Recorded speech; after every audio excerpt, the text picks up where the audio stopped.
হযরত ইব্রাহিম পয়গম্বর তার কাছে যখন আল্লাহর পক্ষ থেকে হুকুম চলে আসছে, ও ইব্রাহিম, তোমাকে আমি যেই সন্তান দান করলাম, বৃদ্ধ বয়সে আমি তোমার ঘরে ইসমাইলকে দান করলাম, সেই সন্তানকে তুমি ভালোবাসো, এটা ঠিক আছে, সবাই তো ভালোবাসবে, ঠিক আছে, সবাই ভালোবাসবে, ঠিক আছে, কিন্তু আমি আল্লাহ তাআলা তোমার এই সন্তানের মাঝে আমি আল্লাহ তাআলার হুকুম দিয়া একটা পরীক্ষা নিতে চাই।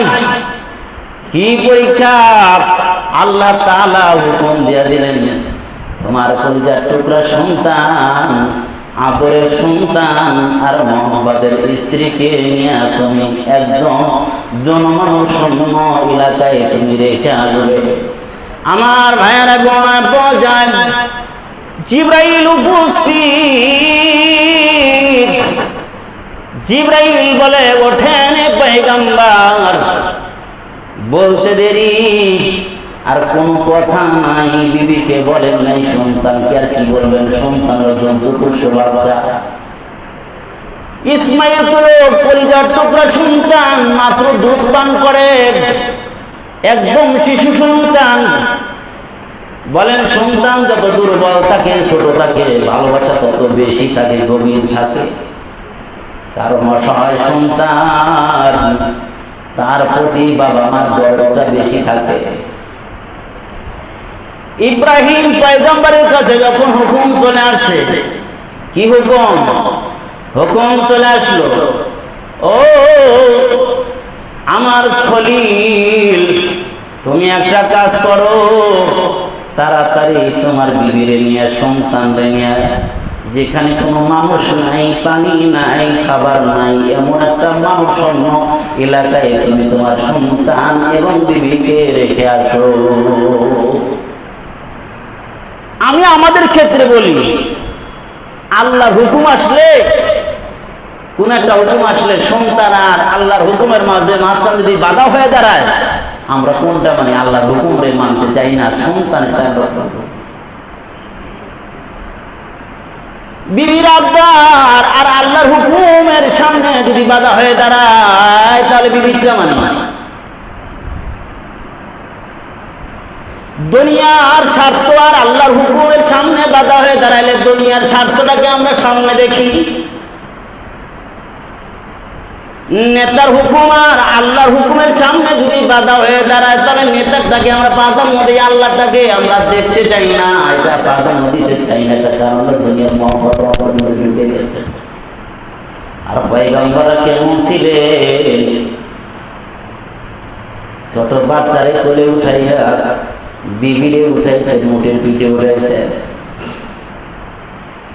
উটের উপরে উঠাইয়া সন্তানে উটের উপরে উঠাইয়া একটা মশকের মধ্যে সামান্য পানি, একটা মশকের মধ্যে সামান্য খেজুর নিয়ে রওনা দিয়েছেন।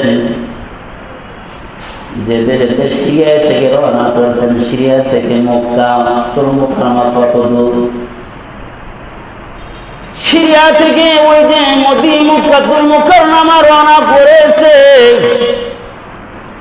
মক্কাতুল মুকাররমা তখন তো ইব্রাহিম পয়গম্বর সিরিয়া থেকে যখন রওনা করেছেন, ওই টাইমে তো বাইতুল্লাহ, বর্তমান যে ভিত্তিটা, যেই জায়গায় যে ফাউন্ডেশন নিয়ে, যে স্ট্রাকচার নিয়ে আছে, ওইভাবে ছিল না।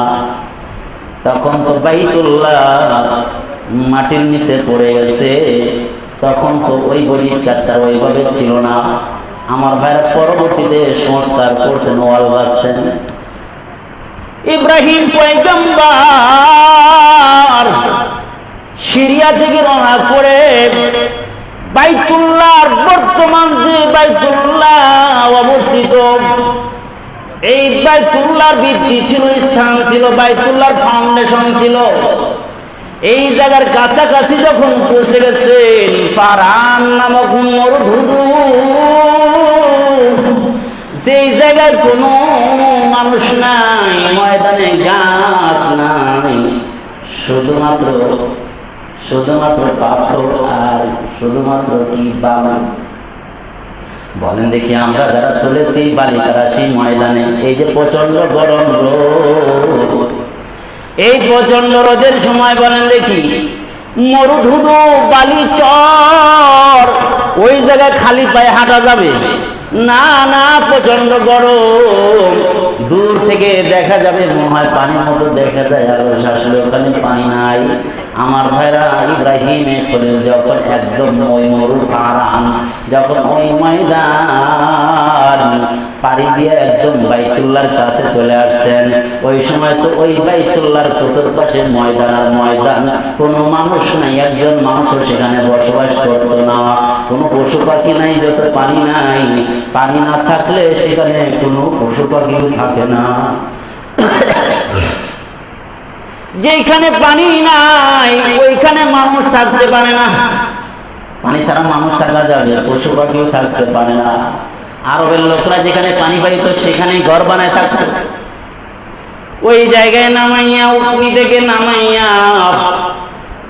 ইব্রাহিম খলিল আল্লাহর হুকুম পাইছেন, আল্লাহর নির্দেশ আছে, হে ইব্রাহিম তোমার সন্তান আর মোহাব্বতের ভালোবাসার সন্তান আর স্ত্রী, তুমি তোমার ওই ভালোবাসার ঘর থেকে, ওই জায়গা থেকে, আঙ্গিনা থেকে সরাইয়া আমার ওই বাইতুল্লাহর কাছে রেখে আসো, যেখানে কোনো মানুষ নাই। দুগ্ধ পোষ্য বাচ্চা, ওই বাচ্চার নিয়ে সামান্য পানি আর খেজুর নিয়ে রওনা দিলেন। আর ওই জায়গায় পৌঁছে যখন গেলেন, এবার নামাইয়া হযরতে সারা আলাইহিস সালামকে হযরতে হাজরা আলাইহিস সালামকে ওখানে রাখলেন, এবং হযরতে ইসমাইল কলিজার টুকরা দুগ্ধ পোষ্য বাচ্চাকে কোলে থেকে এবার রেখে দিলেন। হযরতে আমার ভাইয়েরা, তার মা ইসমাইলের মা হাজরার কোলে যখন তুলে দিলেন, তুলে দিয়ে আস্তে আস্তে চলে আসতেছে, কোনো কথা নাই। উটনি তো বেশ দূরে রাখা আছে, উটনি তো বেশ দূরে, ওই দূরে জায়গায় উটনি রাখা আছে, কোনো কথা নাই। কথা না বইলা এখানে রেখে যখন রওনা দিছে উটনির দিকে, এবার হাজেরা পিছে পিছে দৌড়। হে আল্লাহর খলিল, আপনি কোথায় যান? আমাদেরকে এখানে রাখছেন। কারণ এই জায়গায় এমন একটা জায়গা, যেই জায়গায় পানি নাই, পানি নাই। আপনি যেই পরিমাণ পানি দিয়েছেন, ওই পরিমাণ পানি তো কয়েকদিন পরে শেষ হয়ে যাবে, তখন তো পানি পাবো না, এখানে কোনো মানুষ নাই। খাবার যে পরিমাণ আপনি খেজুর দিয়েছেন, এই খেজুরটা যেই পরিমাণ খেজুর দিয়েছেন, এই খেজুরটা তো এক সময় শেষ হয়ে যাবে, বেশি দিন থাকবে না, তখন আমি কি করব? বলেন দেখি। ওই মরুপান করে মারা যাওয়া ছাড়া, না খেয়ে হারে মারা যাওয়া ছাড়া কোনো গতি নাই। আমার ভাইয়েরা, হযরতে হাজরা বেশি বেশি দৌড়। ইব্রাহিম কোনো কথা বলেন না। আল্লাহর হুকুমের সামনে কেমন একজন, অথচ পয়গম্বররা সবচেয়ে দয়ালু হয়, কেমন যেন নির্দয়ের মতো আচরণ করতেছেন। বিবির দিকে তাকায় না, ঘুরে তাকায় না, কারণ ঘুরে তাকাইলে মহব্বত লেগে যাবে। যদি সন্তানের দিকে ঘুরে তাকায়, মহব্বত লেগে যাবে। এই জন্য সন্তানের দিকে তাকায় না।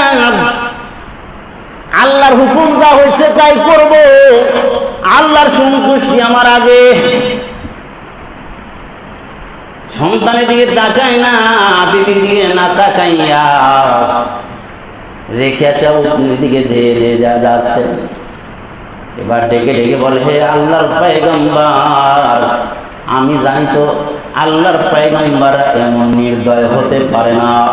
আপনি এমন জায়গায় আমার কলিজার টুকরা শিশু সন্তান ইসমাইলের সহ এই জায়গায় রেখে যাচ্ছেন, কারণটা কি? এটা যে রেখে যাওয়া, এটা কি আল্লাহর হুকুমে হয়েছে? কেন রেখে যাচ্ছেন? তখন ইব্রাহিম খলিল উপরে হাত উঠাইয়া বলে, আমি আমার নির্দেশে রেখে যাচ্ছি না, তাহলে কি মালিকের নির্দেশে রেখে যাচ্ছে? ইব্রাহিম পয়গম্বর যখন বললেন আমি তোমার এমনি রেখে যাই না, আমি আল্লাহর হুকুমে রেখে যাচ্ছি, এরপরে বর্ণনায় পাওয়া যায় পিছন দিয়ে তাকান নাই। কারণ পিছনে দিয়ে তাকাইলেন সন্তানের মধ্যে মহব্বত আর ভালোবাসা জাগ্রত হইতে পারে, বিবির দিকে তাকাইলে ভালোবাসা জাগ্রত হইতে পারে, এই জন্য বিবির দিকেও তাকান নাই। ডেকে ডেকে বলে আমার রেখে যান কেন, রেখে যান কেন? যে পরিমাণ খাবার দিয়েছেন আমি তো এই পরিমাণ খাবার শেষ হয়ে গেলে আমার কলিজার টুকরা সন্তানও মারা যাবে, আমিও মারা যাব। আপনি কি তাহলে কার হুকুমে রেখে যাচ্ছেন? তিনি ইশারা করে বুঝাইলেন মালিকের হুকুমে রেখে যাচ্ছি। তখন তিনি একটা সুন্দর শব্দ বললেন, হাজেরা আলাইহিস সালাম তোমার একটা সুন্দর শব্দ বললেন। কেমন তাদের ইয়াকিন, একজন মহিলা হইয়া কেমন তাদের ইয়াকিন আর বিশ্বাস। বললেন ইযাম লা ইউদাইয়ানা, আল্লাহর হুকুমে যদি রেখে যান, আমি তো আল্লাহর উপরে এমন ভালোবাসার বিশ্বাস যে আল্লাহ পেটের মধ্যে বিনা খাবারে লালন পালন করতে পারেন, ওই আল্লাহ তাআলা এই মোরপান করে লালন পালন করতে পারবেন, এই বিশ্বাস আমার আছে। যেই মালিক বলেন দেখি 6 মাস 8 মাস 10 মাস পর্যন্ত একটা শিশুকে মায়ের উদরের মধ্যে লালন পালন করেন, পৃথিবীর কোন সায়েন্টিস্ট, কোন বৈজ্ঞানিক, কোন ডাক্তার, ইঞ্জিনিয়ার সেখানে খাবার পৌঁছায় না। খাবার পৌঁছান কে? জোরে বলেন কে? আরো জোরে বলেন না কে? আল্লাহ তাআলা খাবার পৌঁছান। আল্লাহ তাআলা যদি মাতৃ উদরে আমার খাবারটা পৌঁছান, 6 মাস থেকে 10 মাস পর্যন্ত আমার লালন পালন করতে পারেন, বলেন দেখি যে আল্লাহ তাআলা ওই জায়গা পালতে পারলেন, কোন দুনিয়ার কোন আসবাব নাই, বিনা আসবাবে আল্লাহ তাআলা পাললেন, বলেন দেখি এই মরকম করে আর এই দুনিয়া নামক জগতে কি আল্লাহ লালন পালন করতে পারেন না? হযরত হাজেরা ডেকে বলে ইব্রাহিম আল্লাহর হুকুমে যদি হয়ে থাকে তাহলে ভয় নাই, মানুষ লাগবে না, মানুষ লাগবে না, এখানে খাবার হয় না, পানি নাই, আল্লাহ যে কিভাবে পৌঁছাবে এটা আল্লাহ তাআলা জানেন। ইযাম লা ইউদাইয়ানা, আল্লাহ তো আমারে মারবে না, এটা আমার বিশ্বাস। তিনি ব্যাগ করে চলে আসলেন সন্তানের কাছে, সে সন্তানটারে কোলে নিয়ে বসে আছেন। আমার ভাইয়েরা,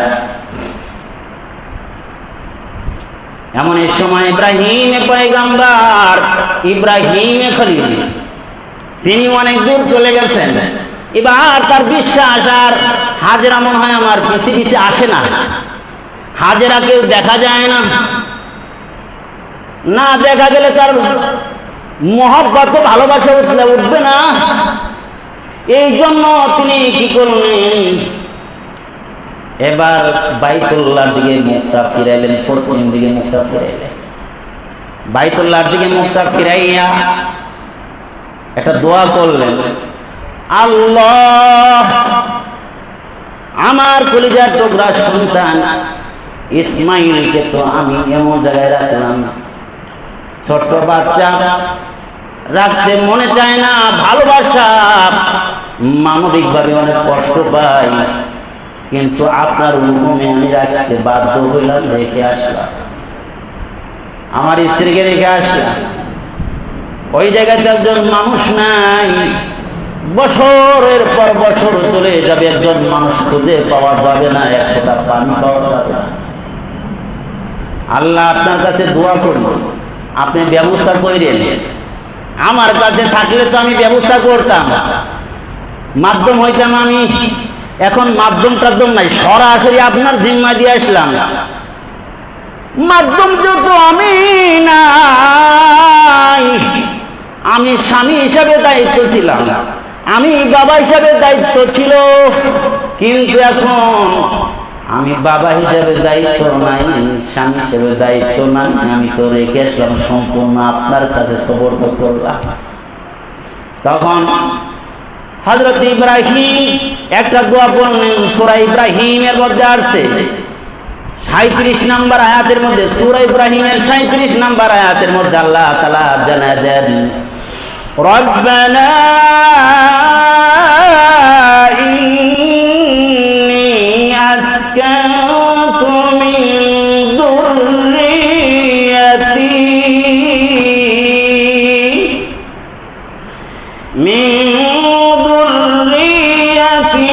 বিওয়াদিন গায়রি যি যার'ইন ইনদা বাইতিকাল মুহাররাম রব্বানা লিয়ুকিমুস সালাতা ফাজ'আল আফইদাতাম মিনান নাস তাহবি ইলাইহিম ওয়ারযুকহুম মিনাত তামারাত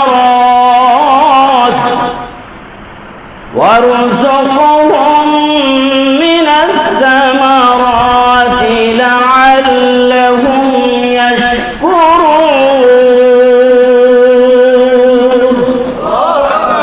আল্লাহর কাছে লম্বা একটা দোয়া করলেন, আল্লাহ আমার বিবি আমার কাছে ছিল, আমার সন্তান আমার কাছে ছিল, মহব্বত করতাম, তাদেরকে খাওয়াইতাম, আপনি হুকুম করলেন এমন একটা জায়গা রাখলাম যেখানে ছায়া নাই, যেখানে হিংস্র জানোয়ার ছাড়া কোনো মানুষ নাই, কোনো কিছু নাই, এমন একটা নির্জন জায়গায় রেখে আসলাম। তবে আল্লাহ আপনার কাছে তখন 2 হাত উঠেছে, কি করছেন?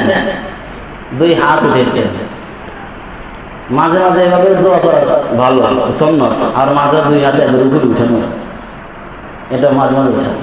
তখন হাতটা এত উপরে উঠেছে, বড় তালা দেখা গেছে, আবেগে তিনি একদম হাতটা উপরে উঠেছে, উঠে দোয়া করছেন, রব্বানা